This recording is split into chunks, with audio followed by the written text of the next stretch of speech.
대구에서 발생한 코로나19 31번째 환자로 지역사회 감염 가능성이 제기되고 있습니다.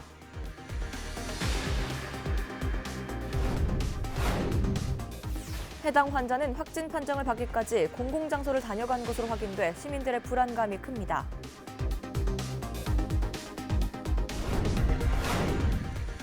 배가 2명의 목숨을 앗아간 대구 지하철 참사가 올해로 17주기를 맞았습니다.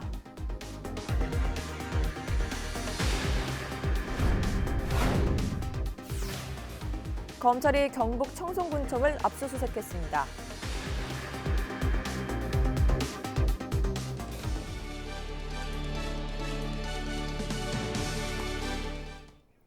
여러분 안녕하십니까? 헬로티비 뉴스 대구 경북입니다. 대구에서 코로나19 31번째 환자가 발생했습니다. 대구 경북에서 처음으로 환자가 나온 건데요.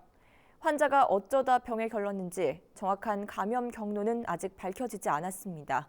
보건당국은 일단 밀접 접촉자 15명을 자가격리 조치하고 역학 조사에 나섰습니다. 권미경 기자입니다.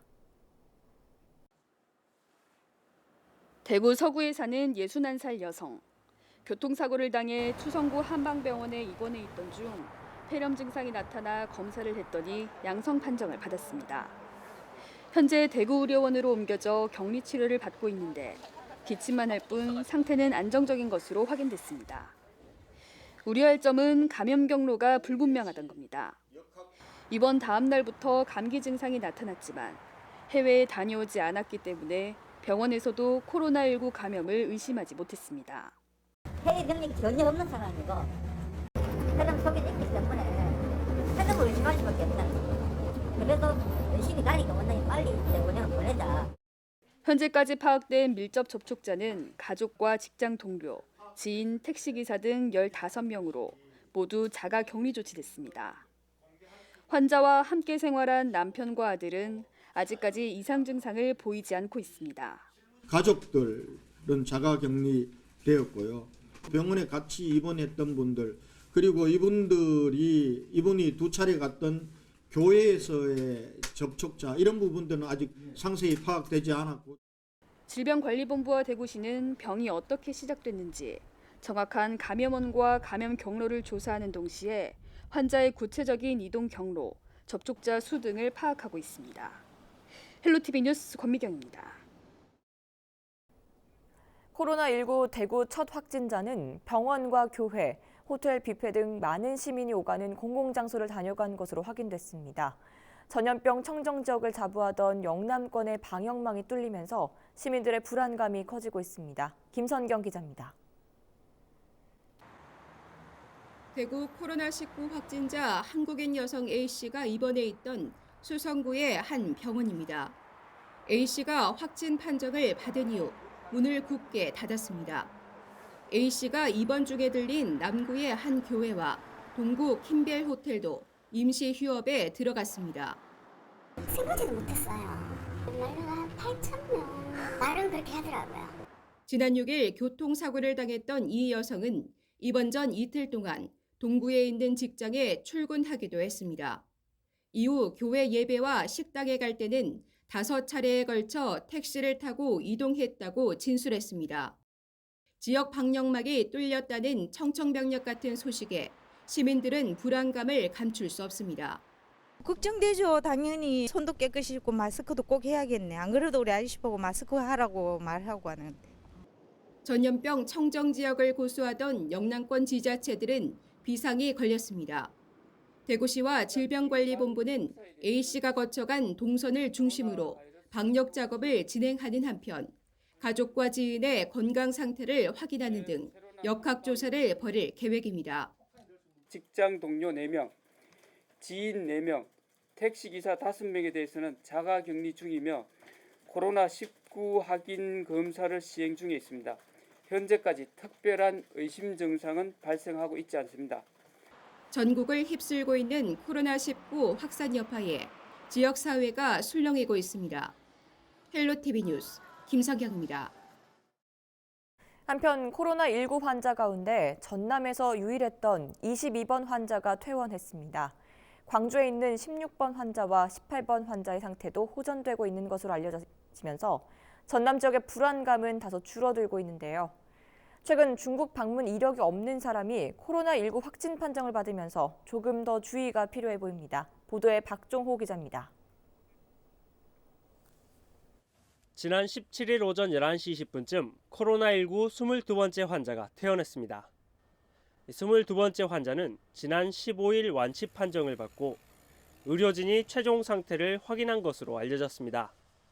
코로나19 환자는 증상이 사라진 후 24시간 간격으로 2번 진행되는 실시간 유전자 증폭 검사에서 음성이 나오면 격리 상태에서 해제됩니다. 광주의 첫 확진자였던 16번째 환자와 18번째 환자 모두 상태가 안정적인 것으로 전해졌습니다. 18일 기준 전남 지역 자가격리 대상자는 29명인 것으로 집계됐습니다. 지난 6일 이후 전남 지역에서는 코로나19 환자가 발생하지 않았습니다. 22번 전남의 유일한 확진자인 22번 환자가 어제 무사히 퇴원했습니다. 했고 또 우리 전남에 현재 자가격리 대상자들도 29분, 지금 16번 환자 접촉자 28분하고 22번 확진자 1분 해서 29분이 남아 있는데 이분들 중에서 이분들도 지금 거의 증세가 없고. 전남 지역에서 코로나19 추가 환자는 발생하진 않았지만 차단을 위한 노력은 계속되고 있습니다. 목포대와 순천대 등 전남에 있는 11개 대학이 모두 2주 이상 개강을 연기하고 중국인 유학생의 지원 방안을 마련했습니다. 전남 지역에는 533명의 중국 유학생이 있는 것으로 집계됐으며 400여 명이 이달 말부터 입국 예정인 것으로 나타났습니다. 전라남도는 공항에서 전용 버스로 이동할 수 있도록 수송을 지원하고 미리 마련된 시설에서 임시 격리 생활할 수 있도록 안내할 방침입니다. 전남에서 첫 코로나 환자가 퇴원하면서 불안감은 조금 잦아들었습니다. 이렇게 안정기에 접어들었다 이렇게 생각을 합니다. 대신 최근 타 지역에서 감염원이 확인되지 않는 그런 환자가 좀 이렇게 발병하고 있어서 그분들을 이제 보면은 우리 지역 감염이 조금은 염려가 됩니다만은 지금처럼 전남의 방역 활동을 충실해 나가면 크게 그것도 어려움이 없지 않을까 이렇게 생각합니다. 전남 지역에는 18일까지 추가 환자가 발생하지 않았지만 전국적으로 코로나19 환자 발생이 이어지면서 개인 위생 수칙 준수가 당부되고 있습니다. 헬로티비 뉴스 박종호입니다. 18일 영남권에서 코로나19 첫 확진자가 발생했습니다. 지난 16일에 이어 또다시 확진자가 발생했고 감염 경로도 불확실한 상황입니다. 현재 코로나19 국내외 발생 현황 차선영 기자가 짚어봤습니다. 국내 코로나19 확진자 현황부터 먼저 보시죠. 감염자 수는 현재 31명입니다. 질병관리본부는 18일 오전 해외 여행력이 없는 한국인 61세 여성이 국내 31번째 환자로 확인됐다고 밝혔습니다. 확진 환자 31명 중 10명은 완치돼 퇴원했고 감염 의심 환자 957명에 대한 검사가 진행 중입니다. 국내 코로나19 감염증 환자 추이 보시죠. 국내에선 2월 11일부터 사흘 동안 추가 확진자가 발생하지 않았는데요.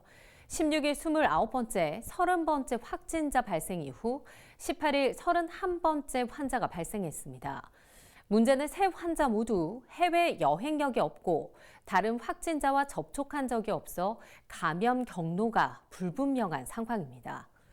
이번엔 국외 코로나19 발생 상황 보시죠.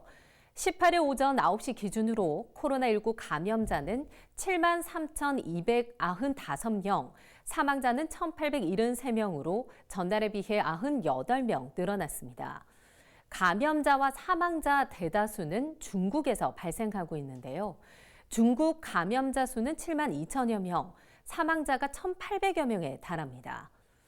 세계보건기구는 세계적으로 코로나19 신규 확진자가 감소 추세를 보이고 있다면서도 아직까지 안심할 단계는 아니라고 밝혔습니다. 헬로티비 뉴스 차선영입니다. 의성군에서 폐렴 증상으로 병원 이송 도중 숨진 80대 여성은 코로나19와 무관한 것으로 확인됐습니다. 안동병원은 18일 새벽 기침 등으로 응급실을 찾았다 숨진 80대 여성이 한 달 전 중국에 다녀온 아들과 접촉했다는 가족들의 설명에 따라 검사를 진행했으나 음성으로 확인됐다고 밝혔습니다. 이에 따라 10시간가량 폐쇄된 응급실은 다시 정상 운영 중이며 여성과 접촉한 경찰, 의료진 등에 대한 임시 격리 조치도 해제됐습니다. 동대구역 광장에서 코로나19 환자와 의료진 행세를 하며 추격전을 벌인 일당이 경찰에 입건됐습니다. 대구 동부경찰서는 지난달 29일 낮 12시쯤 동대구역에서 흰색 방진복을 입고 달려가는 자작극을 벌인 혐의로 20대 남성 A씨 등 4명을 붙잡아 조사하고 있다고 밝혔습니다. 경찰은 시민들에게 불안감을 조성하는 등 죄질이 나빠 업무 방해 혐의 등 적용을 검토하고 있다고 설명했습니다. 코로나19 발생 이후 경북 지역 음주 교통사고가 20%가량 줄어든 것으로 나타났습니다. 경북지방경찰청이 코로나19 확진자가 급증한 지난달 29일을 기준으로 전후 음주 교통사고 건수를 분석한 결과 하루 평균 3.2건에서 2.6건으로 20%가량 감소했습니다. 경찰은 코로나19 감염증 우려로 술자리 모임이 줄어든 데 따른 것으로 보인다고 설명했습니다. 한편 음주 단속 과정에서도 전염 가능성이 제기되면서 경찰은 음주 감지 절차는 생략하고 바로 음주 측정기 또는 체혈을 통해 단속을 벌이고 있습니다. 대구에서 코로나19 확진자가 나오면서 오는 21일 예정됐던 대구 시민의 날 행사가 취소됐습니다. 대구시는 지역의 코로나19 추가 확산을 막기 위해 시가 주관하는 모든 행사를 당분간 열지 않기로 했다고 밝혔습니다.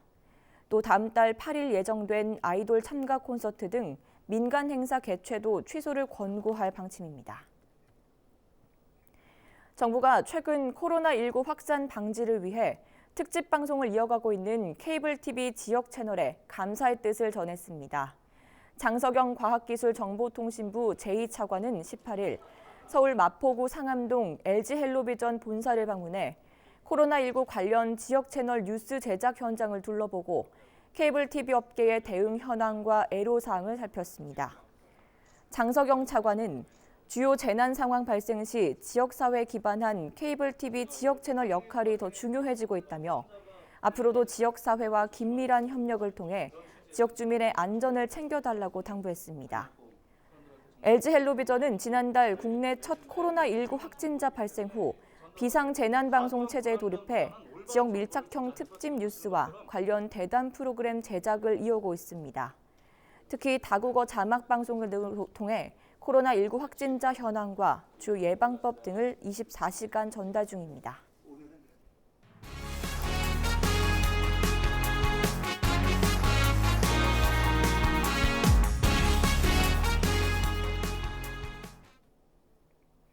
(192명이) 숨진 대구 지하철 참사가 발생한 지 어느덧 17년이 흘렀습니다.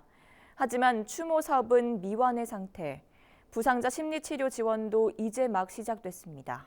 참사는 아직도 진행 중입니다. 권수경 기자가 보도합니다. 2003년 2월 18일 오전 9시 53분 지하철에서 번진 화염에 192명이 목숨을 잃었습니다. 이젠 아득한 기억이 됐다고 하지만 유가족에겐 어제 일처럼 생생한 현실입니다. 그리움의 이름을 불러보려고 합니다. 17년 전 뺏겨버린 생명과 꿈들을. 대구 지하철 참사의 악몽은 끝나지 않았습니다. 17년 세월이 지나도록 제대로 된 추모공원조차 없습니다. 어디서 추모 행사를 할 것인가를 두고 유족과 대구시, 재단 사이에 갈등이 벌어집니다. 현재 이곳이 추모공원으로 원래 대구시가 저희들과 유족과 합의한 것인데 지금은 전혀 추모공원이 아닌 이제 그냥 시민 아니면 테마파크로 명명되고 통용되고 있죠. 잘못된 거죠. 살아남은 부상자들의 심리 치료를 돕는 지원조례도 지난해에서야 겨우 통과됐습니다. 안전을 볼모로 한 비용 절감 정책을 지적하는 목소리도 이어지고 있습니다. 많은 시설이나 이런 부분들은 개선이 되었지만 그래도 아직까지는 그 시설을 관리하고 운영하는 안전 인력에 대해서 부분에 대해서는 아직까지 좀 저희가 봐서는 미흡하다. 안전한 사회를 향한 시작은 참사를 기록하고 마음에 새기는 겁니다. 많은 사람이 우리 곁을 떠났지만 저는 이제 제가 살아있는 한 이 지하철 참사를 기억할 것입니다. 헬로티비 뉴스 권수경입니다. 이육사와 조재만, 이원대 등 수많은 독립운동가를 배출했던 백학학원이 점차 잊혀지고 있습니다. 백학학원은 영천 최초의 근대적 중등교육기관이기도 했는데요. 그 역사적 가치를 제대로 인정받지 못하고 있습니다. 이하영 기자가 취재했습니다. 지난 2017년 말 복원이 완료된 영천 백학학원입니다. 원래 화산면 백학산 아래에 있던 것을 1658년 현재 위치로 옮겼습니다. 1555년 명종 때 건립한 백학서원의 후신으로 1868년 서원 철폐령으로 회철됐다. 1921년 신학문교육기관으로 재탄생했습니다. 이곳 백학학원은 일제강점기 군대 민족교육기관으로 수많은 독립운동가를 배출했습니다. 민족시인 이육사는 백학학원에서 수학한 뒤 교편을 잡았고 조재만과 항일 독립투쟁에 동지가 됐습니다. 백학학원은 항일 독립운동 저항신이었던 이육사 선생, 국내외에서 항일투쟁을 했던 조재만 선생, 조선의용대 간부로 항일 무장투쟁을 했던 이원대 선생, 조선의용대와 강복군에서 활동한 이진용 선생, 일본에서 동포들의 민족의식 고취에 앞장섰던 조병하 선생, 의열단 간부학교 대원 모집 활동을 했던 안병철 선생 등 수많은 독립운동가들을 배출했던 근대적 민족교육기관이었습니다. 한때 200여 명을 수용할 정도로 규모가 컸지만 일제의 탄압으로 결국 문을 닫았습니다. 해방 이후 백학학원의 소유 재산은 신교육기관인 산동학원을 설립하는 데 쓰이며 지금까지 이어지고 있습니다. 훼손된 백학학원은 지난해 대문체까지 복원이 완료됐지만 찾는 사람이 없어 역사성마저 희미해지고 있습니다. 헬로티비 뉴스 이하영입니다. 대구시는 내년까지 2030 도시주거환경 정비 기본계획 수립에 나섭니다. 이번 계획은 그동안 진행됐던 도시정비 사업의 문제점을 보완하고 앞으로 10년 동안 주거지 정비와 보전, 관리를 위한 종합적인 계획으로 내년 연말까지 완료할 예정입니다. 대구시는 먼저 정비 예정구역 지정을 위한 후보지 조사를 4월까지 진행합니다. 정비 기본계획은 도시 및 주거환경 정비법에 따라 10년마다 실시하는 법정계획으로 구역별 사업의 기본 방향과 지침을 정하게 됩니다. 검찰이 경북 청송군청을 압수수색했습니다. 대구지방검찰청 반부패 수사부는 18일 오전 군수실과 총무과 등을 찾아 서류와 컴퓨터 등을 압수했다고 밝혔습니다. 이번 압수수색은 전직 군수 A씨 시절 진행됐던 청송 면봉산 풍력 사업과 관련해 억대 금품 거래 정황이 포착돼 이뤄진 것으로 알려졌습니다.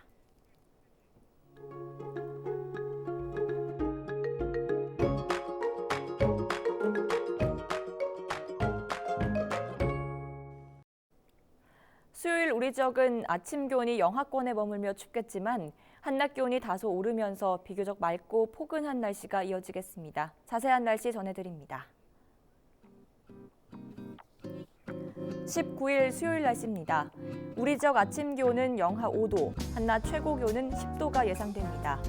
평년 기온을 회복한 가운데 낮과 밤의 기온차가 크겠습니다. 옷차림 단단히 하셔서 건강 관리에 유의하시기 바랍니다. 또 눈이 내렸던 지역은 도로가 미끄러우니 교통 안전에 주의가 필요하겠습니다. 주간 날씨입니다. 한 주간 일교차가 큰 날씨를 보이겠습니다. 아침 기온이 영하권에서 출발하겠지만 한낮 기온이 10도 안팎으로 오르면서 비교적 포근하겠습니다. 이렇게 낮과 밤의 기온차가 크게 벌어질 때는 감기 등 질환에 걸리기 쉬우니 건강 관리에 신경 쓰시기 바랍니다. 또 금요일과 토요일에는 한때 비가 내리겠습니다. 날씨 정보였습니다. 이상으로 헬로티비 뉴스를 모두 마칩니다. 시청해주신 여러분 고맙습니다.